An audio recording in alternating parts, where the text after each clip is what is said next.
आदाब, नमस्कार। आप देख रहे हैं INN चैनल। मैं हूं शेख अहमद अली। इस न्यूज़ बुलेटिन में आइए नज़र डालते हैं दिन भर की बड़ी खबरों पर। मुहलिक वबा कोरोना वायरस अब तक तकरीबन 200 मुल्कों में फैल चुका है और अभी इस खतरनाक वायरस से 18,590 लोगों की मौत हो चुकी है, जबकि 4,15,165 अफराद इससे मुतासिर हुए हैं। कोरोना के मरकज़ चीन में 81,218 लोगों की कोरोना वायरस से मुब्तला होने की तस्दीक हुई है और तकरीबन 3,281 लोगों की इस वायरस की जद में आने से मौत हो चुकी है। चीन के लिए राहत की बात यह है कि वुहान में पिछले 3 दिन से कोई नया मामला सामने नहीं आया है। इस वायरस के सिलसिले में तैयार की गई एक रिपोर्ट के मुताबिक चीन में हुई मौत के 80% मामले 60 साल से ज़्यादा उम्र के लोगों के थे। चीन के बाद कोरोना से सबसे ज़्यादा मुतासिर इटली है, जहां उससे मरने वालों की तादाद बढ़कर 6,820 हो गई है, जो चीन के मुकाबले में दुगनी से भी ज़्यादा है। इटली में अब तक 69,176 लोग इससे मुतासिर हुए हैं। बरतानिया के प्रिंस ऑफ वेल्स शहजादा चार्ल्स कोरोना वायरस कोविड-19 से मुतासिर पाए गए और उनमें इस वबा की मामूली अलामात नज़र आ रही हैं। दी गार्डियन ने चारशंबे के रोज़ शाही रिहायशगाह क्लियरेंस हाउस के हवाले से बताया कि शहजादा चार्ल्स का कोरोना वायरस टेस्ट मुस्बित आया है। रियासती हुकूमतों की जानिब से जारी किए गए आंकड़ों के मुताबिक हिंदुस्तान में कोरोना वायरस से मुतासर अफराद की तादाद चारशंबे को 598 हो गई है। अब तक 12 लोगों की जान गई है। हालांकि मरकजी हुकूमत ने अभी तक मुल्क में 562 पॉजिटिव मामले होने की तस्दीक की है। कोरोना का इन्फेक्शन अब मुल्क के 25 रियासतों तक पहुंच गया है। आज 2 कोरोना मुतासरीन की मौत भी हुई है। सुबह तमिलनाडु के मदुराई में 54 बरस के मरीज ने इलाज के दौरान दम तोड़ दिया, जबकि शाम को मध्य प्रदेश के उज्जैन में 65 बरस की मुतासरा खातून की मौत हो गई। अब तक कोरोना के सबसे ज़्यादा 116 मामले महाराष्ट्र में हैं, जबकि केरल 109 मामलों के साथ दूसरे नंबर पर है। तेलंगाना में चारशंबे को कोरोना वायरस का कोई मुस्बित केस सामने नहीं आया है। डायरेक्टर महकमे सेहत व खानदानी बहबूद ने यहाँ जारी एक मीडिया बुलेटिन में मुतल्ला किया कि 12 बजे दिन तक इस मोहलिक वायरस से किसी के भी मुतासिर होने की कोई इतला नहीं मिली है। ताहम रियासत में इस वायरस के मुस्बित केसेस की तादाद 39 बरकरार रही। शहरियों से ख्वाहिश की गई है कि वो अपने मकानात में ही रहें और किसी भी किस्म के सवालात के लिए हेल्पलाइन नंबर 104 पर फ़ोन करें। डायरेक्टर महकमे सेहत ने आवाम से ख्वाहिश की है कि वो किसी भी किस्म की वहम और अफवाहों पर यकीन ना करें। वायरस की अगर कोई अलामत दिखाई देती है तो फौरी दवाखाने से रुजू होना चाहिए। करीमनगर के एक शख्स को पुलिस ने ज़िले के मानाकोंडू से पकड़कर चिरमडा हॉस्पिटल के आइसोलेशन सेंटर को मुंतकिल कर दिया। बताया गया है कि करीमनगर के मुकरमपुरा से ताल्लुक़ रखने वाले एक शख्स 14 मार्च को मलेशिया से करीमनगर पहुंचा था, जहां वो चंद दिन गुजारने के बाद 22 मार्च को मनाकोंडूर मुंतकिल हो गया और वहां अपने किसी रिश्तेदार के पास मुकीम था। एक इतला पर पुलिस ने मज़कूरा शख्स को उसके फ़ोन नंबर के ज़रिए पता चलाते हुए उसे मनाकोंडूर से करीमनगर के चिडमिल्ला हॉस्पिटल के आइसोलेशन वार्ड में मुंतकिल कर दिया। इसके अलावा महकमे सेहत के अहदेदारों ने मनाकोंडूर में यह शख्स जिस घर में क़याम पजीर था, उस घर के तमाम अफराद और मुकरमपुरा में उस शख्स के अरकान ख़ानदान को होम क्वारंटाइन में रहने की हिदायत दी है।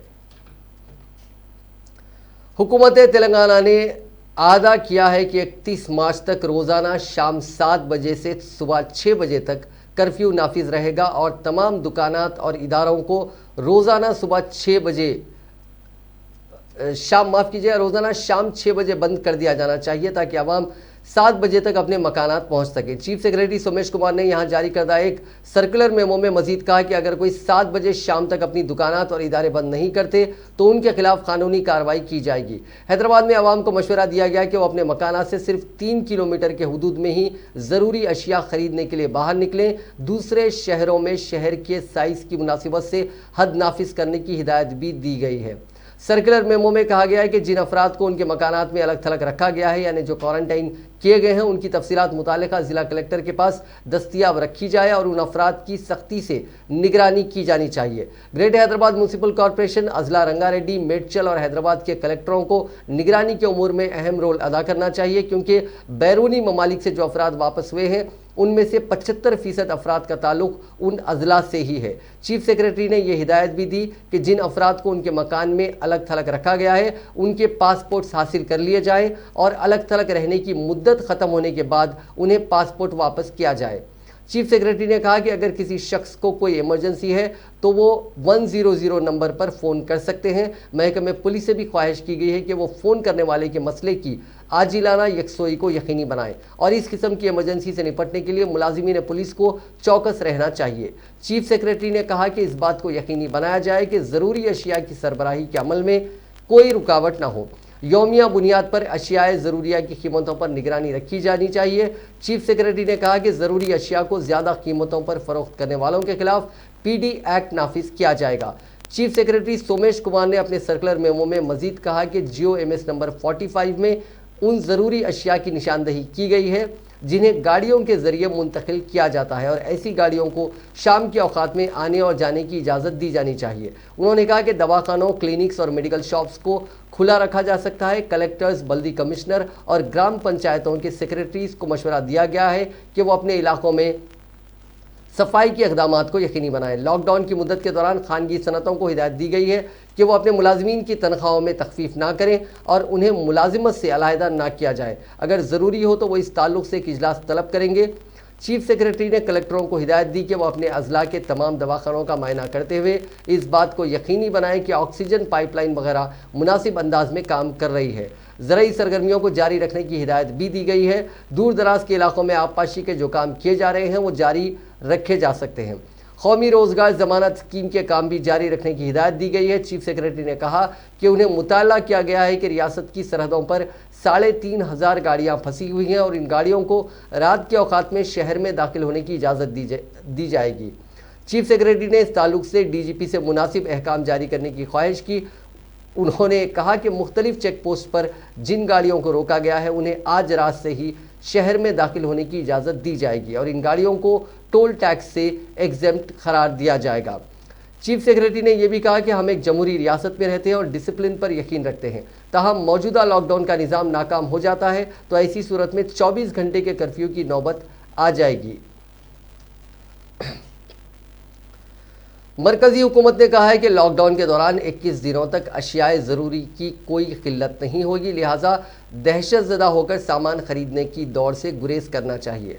इतलात और नशरियात के वज़ीर प्रकाश जावड़ेकर ने वज़ीर आज़म नरेंद्र मोदी की सदारत में चाशुंबे के रोज़ हुई मीटिंग के बाद प्रेस कॉन्फ्रेंस में कहा कि हुकूमत 3 माह का राशन एडवांस में देगी। मुल्क के 80 करोड़ लोगों को राशन मिलेगा और किसी ज़रूरी सामान की किल्लत होने नहीं दी जाएगी। उन्होंने कहा कि लॉकडाउन के दौरान 21 दिनों तक मुल्क भर में कहीं भी अशियाए ज़रूरी की दुकानें बंद नहीं होंगी। लोग दहशतज़दा होकर ख़रीदारी ना करें, नहीं तो इससे ज़ख़ीरा अंदोज़ी और काला बाजारी को फ़रोग़ मिलेगा। 2 व्यक्तियों में रहे और इसके लिए आज यहाँ भी पत्रकार वार्ता में भी आप वो देख रहे हैं कि सब दूर दूर थोड़े बैठे हैं। हम नज़दीक है लेकिन नज़दीक रहने के लिए परमानेंट दूर दूर बैठना अभी ज़रूरी है और इसलिए ये आज एक यही से शुरू किया। मोदी जी ने जब प्रधानमंत्री मोदी जी ने 21 दिन के लॉकडाउन की कल घोषणा की तो देश भर ने वो स्वीकार भी किया और स्वागत भी किया, क्योंकि 130 करोड़ के आबादी का देश दुनिया का अनुभव समझकर अगर अपनों को कोरोना से बचना है तो ये उपाय जरूरी था। ये 21 दिन का लॉकडाउन हमारे लिए है, हमारे परिवार के लिए है, हमारी जान बचाने के लिए है। जान बची तो लाखों पाए, जान है तो जहां है, तो ये सत्य है और इसलिए मोदी जी की घोषणा से सबने स्वागत किया है। जैसे मैंने कहा, इस बीमारी से लड़ने का 3-4 ही डूज है। 1, घर में रहे। 2, कुछ भी काम होने के बाद हाथ धोना, यानी अगर हम रोज दिन में 2-4 बार धोते हैं तो अब 15-20 बार धोना है, लेकिन हाथ धोना साबुन से चलता है, हर बार सैनिटाइजर की जरूरत नहीं है। बुखार, कफ, सर्दी, बुखार, खांसी, सर्दी, कुछ भी तकलीफ हुई तो डॉक्टर के पास जाना है। और सोशल डिस्टेंसिंग, ये 5-5 फीट का अंतर रखना है, ये उसकी प्रक्रिया है। इंटरनेशनल मॉनेटरी फंड की सदर क्रिस्टीना जॉर्जिवा ने मुतनब्बा किया है कि उन्हें खदशा है कि कोरोना वायरस के फैलाव से दुनिया बहरान की जानिब जा रही है। आलमी मीडिया की रिपोर्ट के मुताबिक वाशिंगटन में उनके दफ्तर की जानिब से जारी बयान में उनका कहना था कि वबा के फैलाव से अब तक 80 ममालिक उसके नताइज से निपटने के लिए IMF से राब्ता कर चुके हैं। यह बयान G20 वज़राए ख़ारजा और मरकज़ी बैंक के गवर्नर्स के दरमियान कोरोना वायरस की वजह से होने वाली ऑनलाइन इजलास के बाद सामने आया। ख्याल रहे कि G20 में दुनिया के 62 ममालिक शामिल हैं। एक और बयान में कहा गया कि G20 वज़राए ख़ारजा और मरकज़ी बैंक के गवर्नर्स ने बताया कि आलमी मईशत बहरान की जानिब जारी है और मुश्तरका माली इक़दाम इस बहरान से निपटने के लिए ज़रूरी है। क्रिस्टीना जॉर्जिया का कहना है कि IMF पॉलिसी इक़दामात पर तवज्जो दे रहा है ताकि बहरान के असरात को कम किया जा सके और जिन्हें माली ज़रूरत है उनकी मदद करने के लिए तैयार है। उनका कहना था कि हम हंगामी फाइनेंसिंग को मज़ीद बढ़ाएंगे। तकरीबन 80 ममालिक हमसे मदद मांग रहे हैं और हम दीगर मालियाती इदारों के साथ मिलकर इस पर काम कर रहे हैं ताकि मजबूत मुश्तरका रद्द-ए-अमल दिया जा सके। पूरे मुल्क में 21 दिनों का लॉकडाउन जारी है। लॉकडाउन का ऐलान करते वक्त वज़ीर आज़म नरेंद्र मोदी ने यह भी इशारा दिया था कि इसका मुल्क की मईशत पर बहुत गहरा असर पड़ेगा। ऐसी सूरत में जबकि हिंदुस्तान की मईशत पहले से ही खस्ता हाली का शिकार है, कोरोना वायरस की वजह से उठाए जा रहे इक़दामात का असर भी बहुत ज़्यादा इस मईशत पर पड़ता हुआ नज़र आ रहा है। माहिरीन ने एक अंदाज़ा लगाते हुए बताया कि 21 दिनों के अंदर मुल्क की मईशत को 120 अरब डॉलर का खसारा उठाना पड़ सकता है। मईशत पर गहरी नज़र रखने वाले कुछ माहिरीन ने इस बात का इशारा दिया है कि लॉकडाउन वाले 21 दिन हिंदुस्तानी अवाम के लिए ही मुश्किल नहीं गुजरेंगे बल्कि मुल्क की मईशत पर भी इसका बहुत गहरा असर पड़ने वाला है। इस लॉकडाउन के दौरान 120 अरब डॉलर यानी तकरीबन 9,12,000 करोड़ रुपए का नुकसान हिंदुस्तानी मईशत को हो सकता है। मुल्क के एक मशहूर बिजनेस चैनल पर भी माशी मामलों के माहिरीन ने इस बात के अंदेशे का इजहार किया। कुछ न्यूज़ पोर्टल्स पर शाया खबरों के मुताबिक 120 अरब डॉलर के खसारे को अगर GDP से जोड़कर देखा जाए तो माना जा सकता है कि GDP 4% तक पहुंच सकती है। दरअसल लॉकडाउन के सबब मुल्क में सनती सरगर्मियां ठप हो गई हैं, ट्रांसपोर्टेशन खिदमात पर भी पाबंदी लग गई है और पूंजी हासिल करने का हुकूमतों का जरिया भी रुक सा गया है। इस वजह से ये अंदाज़ा लगाना मुश्किल नहीं कि मुल्क की माशी रफ्तार बेहद धीमी हो जाएगी। काबिल जिक्र है कि लॉकडाउन से पहले ही कई क्रेडिट रेटिंग एजेंसियों ने हिंदुस्तान की GDP में तेज़ गिरावट का इम्कान जाहिर किया था। अब तो IMF ने भी साफ कर दिया है कि कोरोना वायरस के सबब आलमी बहरान का सामना करना पड़ सकता है और ये 2009 के आलमी माशी बहरान से भी गहरा होगा। कोरोना वायरस के पेश नज़र लॉकडाउन के तहत सरकारी मुलाजमीन को दफ्तर आने की ज़रूरत नहीं है। वज़ीर आला चंद्रशेखर राव ने कहा था कि अहम शोबेजात में सिर्फ 20% अमले को तलब किया जाएगा, लेकिन वज़ीर आला के ऐलान के 2 रोज़ बाद ही फैसला बदल दिया गया। मुलाजमीन को दफ्तर आने की हिदायत जारी की गई है। सरकारी मुलाजमीन को फ़ोन पर ड्यूटी पर हाजिर होने के लिए कहा जा रहा है। जनरल एडमिनिस्ट्रेशन, फाइनेंस, पे एंड अकाउंट्स, रेवेन्यू सर्विसेज और दीगर शोबों के मुलाजमीन को खिदमात पर रुजू होने की हिदायत दी गई है। दूसरी जानिब पुलिस की सख्ती की वजह से मुलाजमीन खिदमात से रुजू नहीं हो पा रहे हैं। चीफ सेक्रेटरी ने मुलाजमीन की हाजिरी लेने की हिदायत दी है। बाज़ मुलाजमीन ने मीडिया से गैर रस्मी तौर पर बात करते हुए कहा कि हुकूमत किसी भी किस्म की सहूलत फराहम ना करते हुए मुलाजमीन को ड्यूटी पर हाजिर होने की हिदायत दे रही है। मुलाजमीन बिलखुसूस ख़वातीन मुलाजमीन जो बस में सफ़र करते हैं उनके लिए काफ़ी मुश्किलात पेश आ रही हैं क्योंकि हमलो नकल के तमाम ज़राए पर पहले ही पाबंदी आयद की जा चुकी है। ऐसे में मुलाजमीन किस तरह ड्यूटी से रुजू होंगे, ये एक बड़ा सवाल है। वज़ीर आला चंद्रशेखर राव ने सभी अवामी नुमाइंदों से अपील की थी कि वो अवाम में जाकर कोरोना वायरस से बचने, लॉकडाउन पर पूरी तरह अमल करने उन्हें राग़िब करें। इस अपील का अच्छा असर होता दिखाई दे रहा है। आज कई एमएलए, कॉरपोरेटर्स और दीगर कायदीन सड़कों पर नजर आए। लेजिस्लेटिव काउंसिल के साबिक सदर नशीन स्वामी गौड़ ने अपने इलाके में घूम घूम कर लोगों में बेदारी पैदा की, जबकि वजीर श्रीनिवास गौड़ और डिप्टी मेयर बाबा फसीउद्दीन भी काफ़ी एक्टिव नजर आए। वजीर श्रीनिवास गौड़ ने कहा कि हुकूमत आवाम को ज़रूरी अशिया फराहम करेगी, लेकिन आवाम अगर घर से बाहर निकलेगी तो पुलिस खामोश नहीं बैठेगी।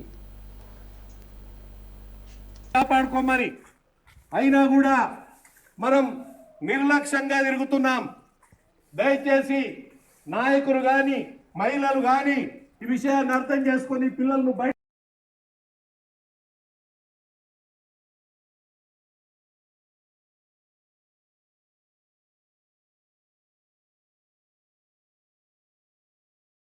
ఆ కరోనాకు నువ్వు మొనగాడు అని తెలుసా? ఆ మాత్రం కూడా తెలియలేదా మీకు? కాపాడుకోమని చేస్తున్నాం.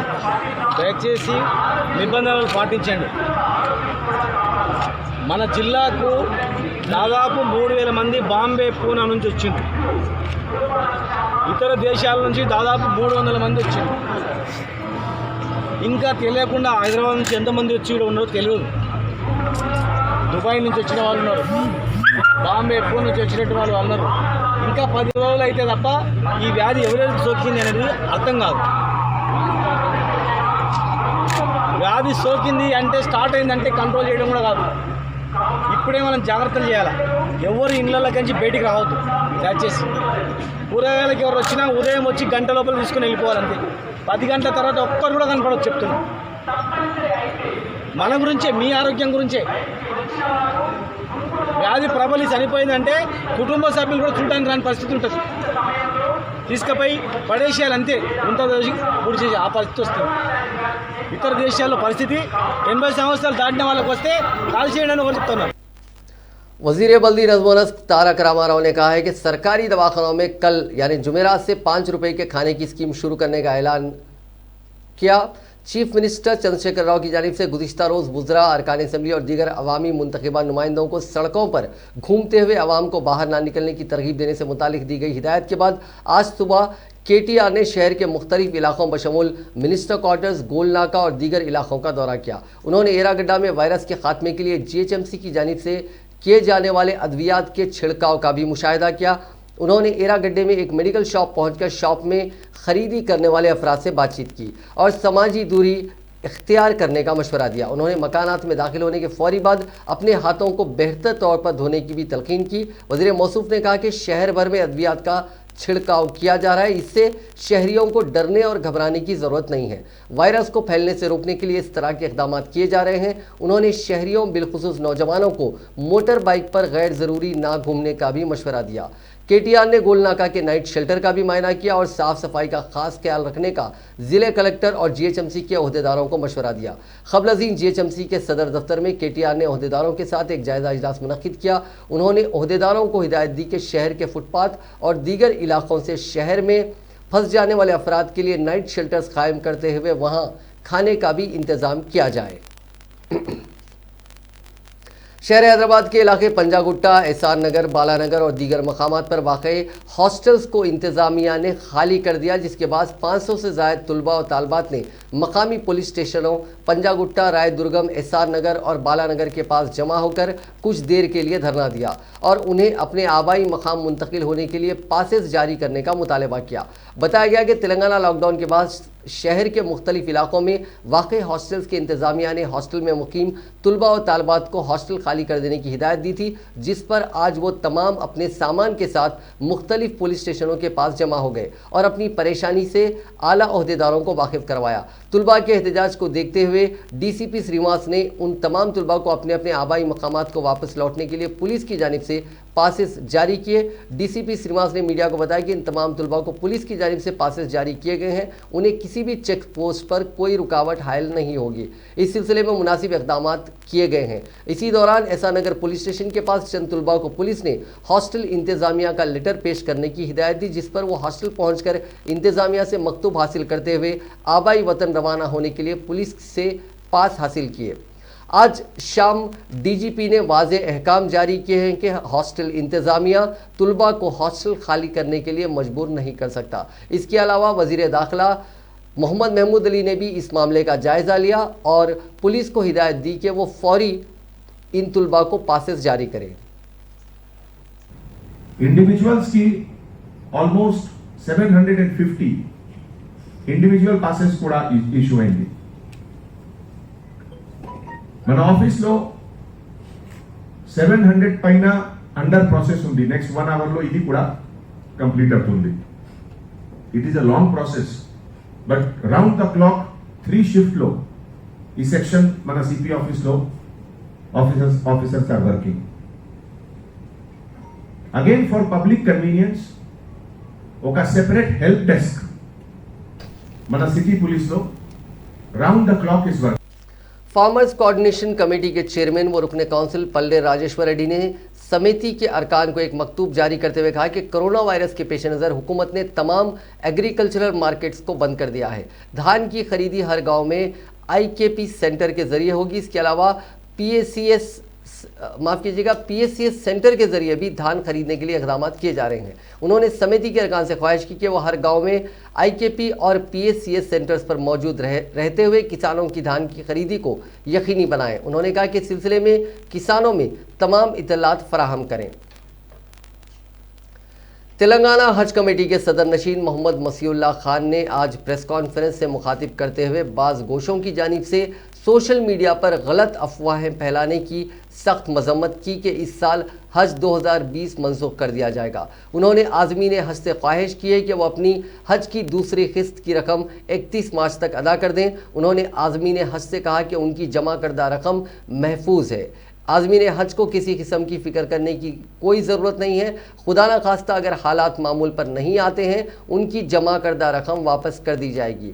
मसीउल्लाह खान ने यकीन के साथ कहा कि इंशाअल्लाह हज 2020 ज़रूर होगा। उन्होंने एक सवाल के जवाब में कहा कि कम से कम अंदरून 2 माह वाज़ेह सूरत हाल सामने आ जाएगी। उन्होंने ज़िला हज सोसाइटियों से ख्वाहिश की कि वो आज़मीन हज के तरबियती इज्तिमा हरगिज़ मुनक़िद ना करें। उन्होंने नौजवानों से ख्वाहिश की कि वो गैर ज़रूरी सड़कों पर ना आए। मौजूदा हालात मामूल पर जब तक ना आए अपने आप को घरों में बंद रहने को तरजीह दें।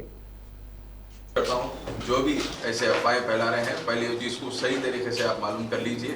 उसके बाद आप फर्दर इंफॉर्मेशन या व्हाट्सएप के थ्रू या फेसबुक के थ्रू जो डाल रहे हैं ऐसे इंफॉर्मेशन पहले आप मालूम करके करिए।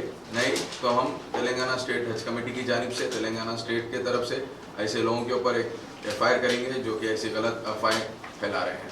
और रही दूसरी चीज़, जितने लोग अब तक हाजियाँ हमारे पास से जो ये साल के लिए सेलेक्ट हुए हैं उसमें कोई परेशानी की बात नहीं है। जो भी सेकेंड इंस्टॉलमेंट नहीं पे करे, मैं आप लोगों से गुजारिश करता हूँ कि 31 मार्च जो सेकेंड इंस्टॉलमेंट की डेट थी, आप लोग आराम से जब भी थर्ड इंस्टॉलमेंट आएगा, क्योंकि हालात ऐसे हैं आने वाले 21 दिन तक ये जो कर्फ्यू लगा हुआ है, इसके तहत सेंट्रल हज कमेटी की जानिब से हमारे को ये गाइडलाइंस आई है कि आप लोग थर्ड इंस्टॉलमेंट, सेकेंड इंस्टॉलमेंट और थर्ड इंस्टॉलमेंट एक साथ आप भरने की आपको दी गई है। इसके अंदर आप लोग परेशानी की कोई बात नहीं।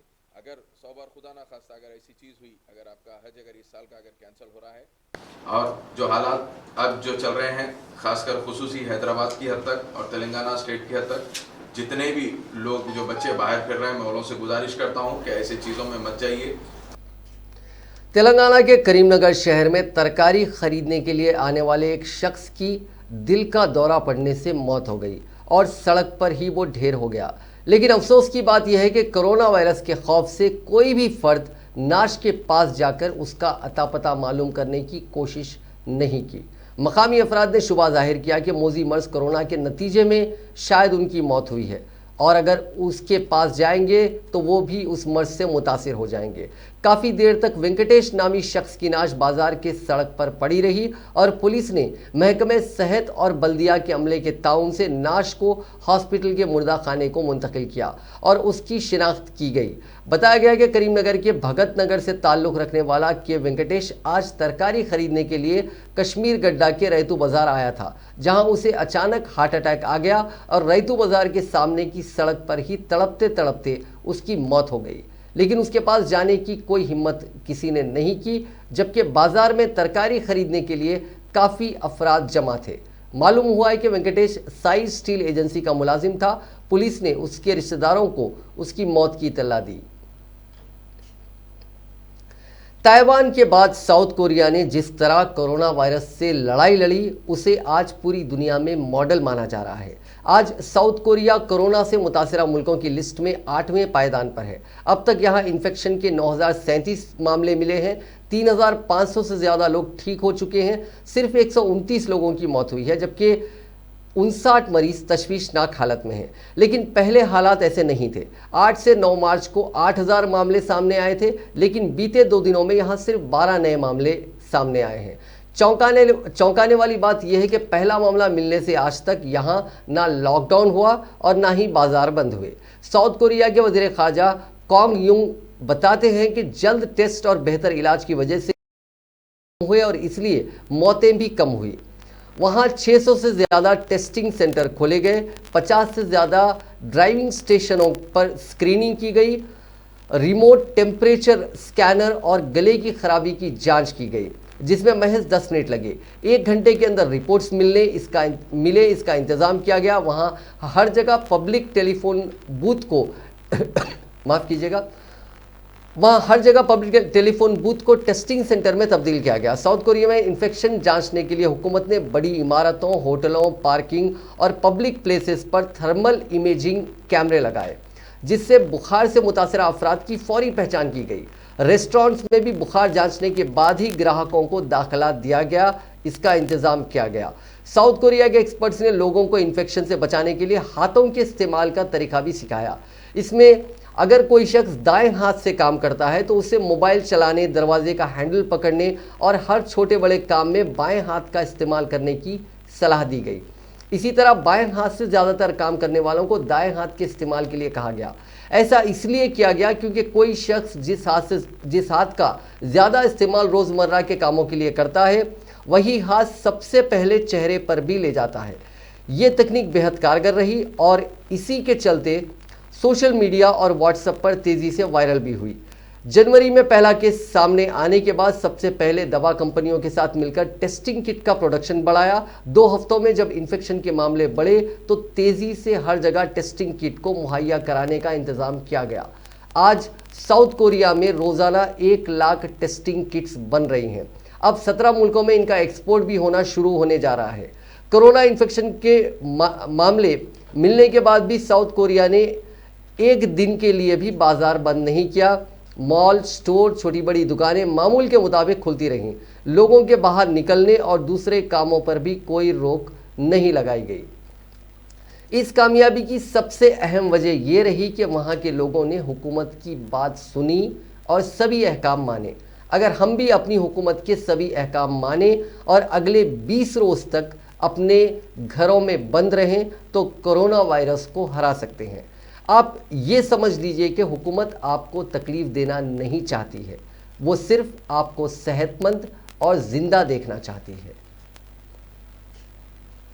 मरकज़ी हुकूमत ने मौजूदा हालात में नेशनल पॉपुलेशन के सेंसस रजिस्टर यानी NPR और मरदमशुमारी पहले मरहले को मुलतवी करने का फैसला किया। वाज़ेह रहे कि 1 अप्रैल से मरदमशुमारी और NPR को अपडेट करने के अमल का आगाज़ होने वाला था। इस दौरान कोरोना वायरस को फैलने से रोकने के लिए मुल्क भर में 21 दिन तक लॉकडाउन का ऐलान किया गया है। इसी के पेश नज़र NPR को अपडेट करने के मरहले को आइंदा अहकाम जारी होने तक मुलतवी करने का फैसला किया गया है। ये बात वजारत दाखिला के ज़राए ने बताई है।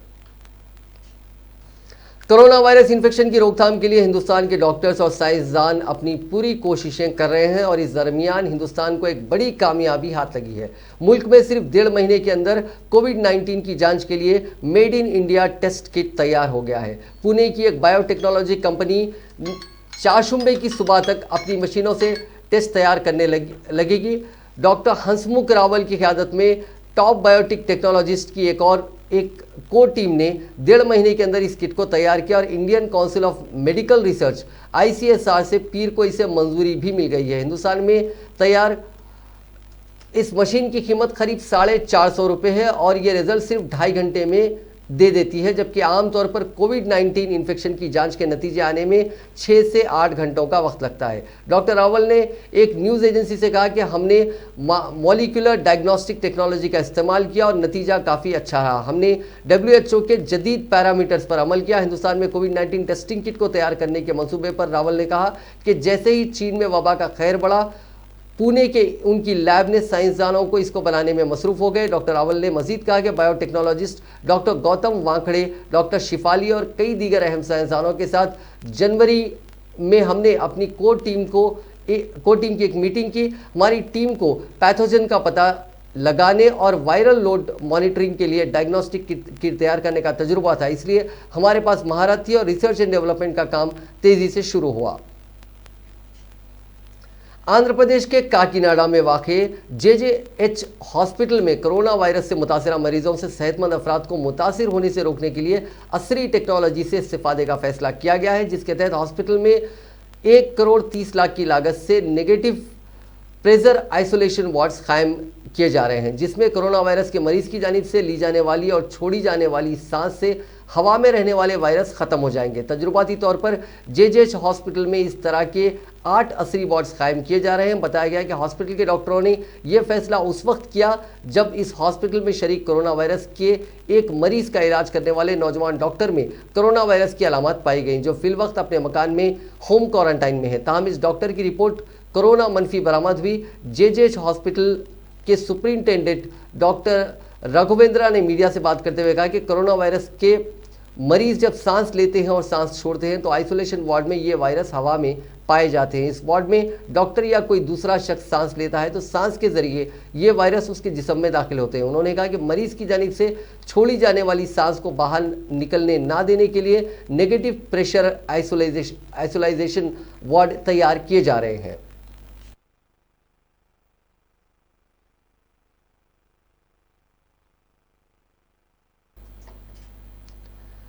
इस्लामी माह शाबान का चांद नज़र नहीं आया। जुमेरात 26 मार्च को, 30 रजब और जुमा 27 मार्च को शाबान की पहली तारीख होगी। मरकज़ी रोयत हिलाल कमेटी सदर मजलिस उलमाए दक्कन व सेक्रेटरी मौलाना सैयद मोहम्मद कबूल पाशा कादरी शत्तारी ने यह बात बताई। 9 अप्रैल बरोज़ जुमेरात को शब बरात होगी।